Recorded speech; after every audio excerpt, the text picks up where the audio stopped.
धनगर आरक्षणाचा लढा आणखी तीव्र होण्याची शक्यता आहे। धनगरांना पुढच्या अधिवेशनाची वाट पाहायला लावण्यापेक्षा तातडीने आरक्षण देण्याची मागणी विरोधकांनी केली आहे। धनगर आरक्षणासाठी विशेष अधिवेशन बोलवा। आरक्षणासाठी पुढच्या अधिवेशनाची वाट का पाहायची?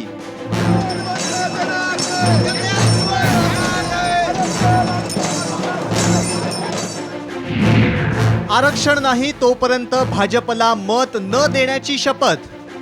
जर धनगरांना एसटीचं सर्टिफिकेट हातामध्ये नाही दिलं तर भारतीय जनता पार्टीला मतदान करायचं नाही।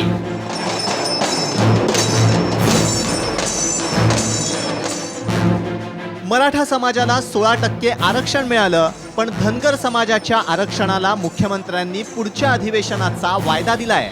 विरोधक आणि धनगर समाजाला मात्र सरकारचा वायदा मान्य नाही। आत्ताच आणि लगेचच धनगर आरक्षणाचा प्रश्न धसास लावावा अशी मागणी विरोधकांनी केली आहे। धनगर आरक्षणासाठी सरकार बळी जाण्याची वाट पाहतंय का असा सवालही विरोधकांनी विचारलाय। अध्यक्ष महोदय, माझी आपल्याकडून एवढीच आपल्या माध्यमातून शासनाकडे मागणी आहे की पुढच्या अधिवेशनापर्यंत वाट पाहिजे गरज काय आहे? तुमचा जर अभ्यास झाला असेल अध्यक्ष महोदय, याच महिन्यामध्ये 1 दिवसाचं विशेष अधिवेशन बोलवा आणि फक्त आपल्या केंद्र सरकारला शिफारस करायची आहे। अर्थसंकल्पीय अधिवेशनापर्यंत लोकसभा निवडणुकीची आचारसंहिता लागू होण्याची शक्यता आहे। त्यामुळे सरकार पुढच्या अधिवेशनाचा वायदा देऊन वेळ काढूपणा करत असल्याचा आरोप करण्यात येतोय। त्यामुळे फेब्रुवारी महिन्यापर्यंत म्हणजे पुन्हा लोकसभेची आचारसंहिता लागली म्हणजे पुन्हा तुम्हाला आपण सरकारला कारण सांगायला ते होतं की आता आचारसंहिता आहे आणि आम्ही कसे निर्णय करणार आहोत। आरक्षण नाही तोपर्यंत भाजपला मतदान न करण्याचा निर्धार धनगर समाजाच्या नेत्यांनी केलाय।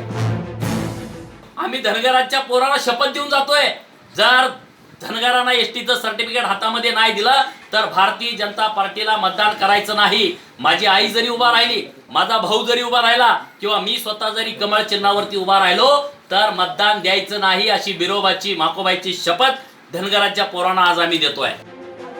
मराठा आरक्षणाच्या यशस्वी लढ्यानंतर आता धनगर समाजालाही हुरूप आलाय। त्यामुळे येत्या दिवसात धनगर आरक्षणासाठी मोठं आंदोलन उभं राहण्याची शक्यता नाकारता येत नाही।